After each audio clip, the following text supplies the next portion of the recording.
Tariff पर अपने देश की सर्वोच्च अदालत में मात खाने के बाद भी डोनाल्ड ट्रंप माने नहीं हैं। अब ट्रंप प्रशासन ने भारत समेत 16 देशों के खिलाफ जांच बैठा दी है। इस बार आरोप ये लगाया जा रहा है कि कुछ देश ग्लोबल डिमांड से ज्यादा सामान बना रहे हैं। इससे अमेरिकी कंपनियों को नुकसान हो रहा है। अमेरिकी ट्रेड रिप्रेजेंटेटिव जैमिसन ग्रीर का कहना है कि इस जांच का अहम मकसद अमेरिका के अंदर नौकरियों को बचाने का है।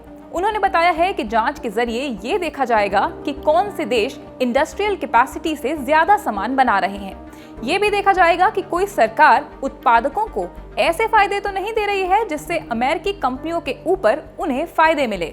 इंडिया टुडे की रिपोर्ट के मुताबिक यूनाइटेड स्टेट्स ट्रेड रिप्रेजेंटेटिव के ऑफिस ने ट्रेड एक्ट 1974 के सेक्शन 301 के तहत जांच का ऐलान किया है। सेक्शन 301 के जरिए अमेरिकी प्रशासन दूसरे देशों के खिलाफ जांच बैठा सकता है। अगर उसे लगता है कि दूसरे देश ऐसी गतिविधियां कर रहे हैं जिससे अमेरिकी व्यापार को नुकसान हो रहा है, तो ये सेक्शन उसे एक तरफा कदम उठाने की ताकत देता है। अहम बात यह है कि ऐसा करने के लिए उसको विश्व व्यापार संगठन यानी WTO से भी इजाजत की जरूरत नहीं होती। सेक्शन 301 में ये भी देखा जाता है कि अमेरिका में आयात किया जा रहा सामान फोर्स्ड लेबर या बंधुआ मजदूरी करके तो नहीं बनाया गया है। भारत के अलावा चीन, European union, Japan, south Korea, Mexico, Taiwan, Vietnam, Thailand, Malaysia, Cambodia, Singapore, Indonesia, Bangladesh, Switzerland और नॉर्वे भी इस जांच के घेरे में हैं।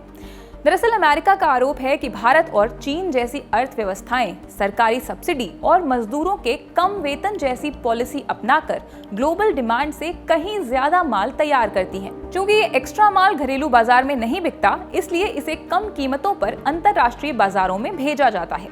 इससे अमेरिकी इंडस्ट्रीज को नुकसान पहुंचता है।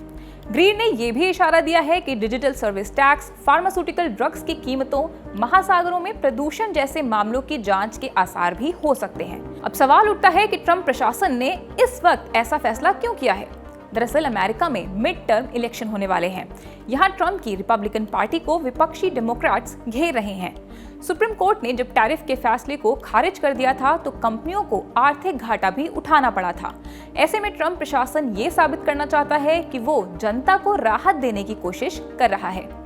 देश के 1974 के ट्रेड एक्ट के तहत जो 10% टैरिफ लगे हैं वो 24 जुलाई को एक्सपायर हो रहे हैं।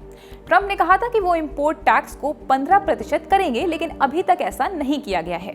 ग्रीर का कहना है कि प्रशासन इस डेडलाइन को देखते हुए नई जांच बैठा रहा है। अब देखना यह है कि ट्रंप के इस फैसले पर भारत की ओर से क्या जवाब दिया जाता है। इससे जुड़े और भी अपडेट्स हम आप तक लाते रहेंगे। फिलहाल इस रिपोर्ट में इतना ही। मैं हूं शताक्षी, कैमरे के पीछे है राशिद। आप देखते रहिए दिल ललन टॉप।